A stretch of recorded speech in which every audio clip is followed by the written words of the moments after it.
बिस्मिल्लाहिर्रहमानिर्रहीम। अस्सलाम वालेकुम। घर में मेरे लिए पुरतकल्लुफ़ खानों का इंतज़ाम किया गया था। बहन भाइयों के साथ मिलकर लजीज खानों के मज़े उड़ाए और सफ़र की थकावट दूर करने की गरज से रज़ाई में घुस गया।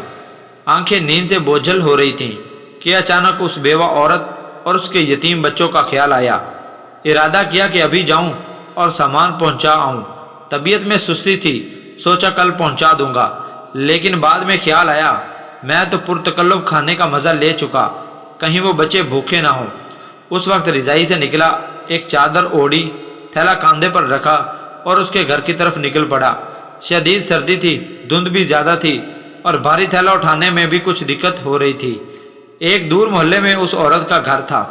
उसका शौहर मजदूरी करता था और 4 बच्चे थे। एक नागा हादसे में शौहर की मौत हो गई और अब उसके यतीम बच्चों पर दस्ते शफकत रखने वाला कोई न था। किस्मत भी बहुत सितम ज़रीफ है, वो कभी ऐसे लोगों को लपेट में ले लेती है जिनका खुदा के सिवा कोई नहीं होता। ख्यालात के एक समंदर लिए उस बेवा औरत के घर के बाहर पहुंचा। घर क्या था बल्कि एक खराबा था। एक कमरा, छोटा सा सेहन और एक खमीदा सी 4 दीवारी थी। दरवाज़ा खटखटाया तो एक 5 साला बच्ची बाहर आई जिसके चेहरे पर परेशानी, खौफ और भूख नुमाया थी।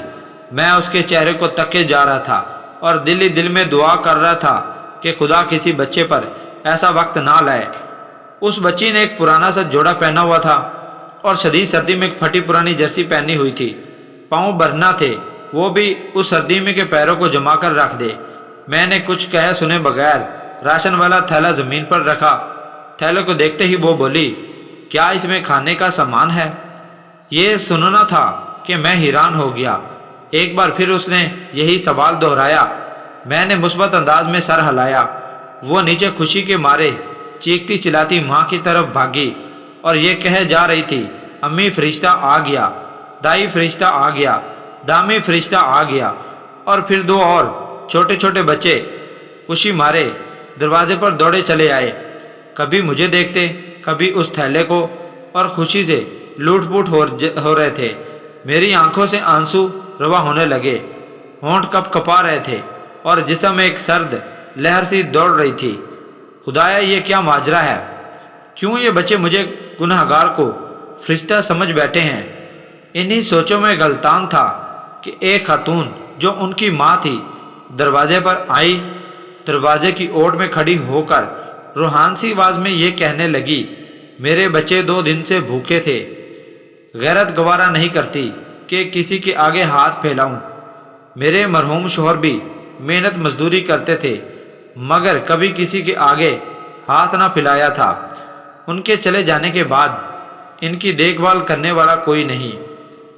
रिश्तेदारों ने हाथ खींच लिए हैं और मोहल्ले वाले भी मदद नहीं करते, मगर कभी कभी आप जैसे नेक दिल लोग मदद कर देते हैं। मैं 2 दिन से बच्चों को ये कहकर बहला रही थी कि एक फरिश्ता आएगा और हमारे लिए खाना ले आएगा, इसीलिए ये आपको फरिश्ता समझ बैठे हैं। उस औरत ने खुदा के हुजूर शुक्राने के चंद कलामात अदा किए, मुझे ढेर सारी दुआएं दी और शुक्रिया अदा किया। मैं वहाँ से वापस हो लिया।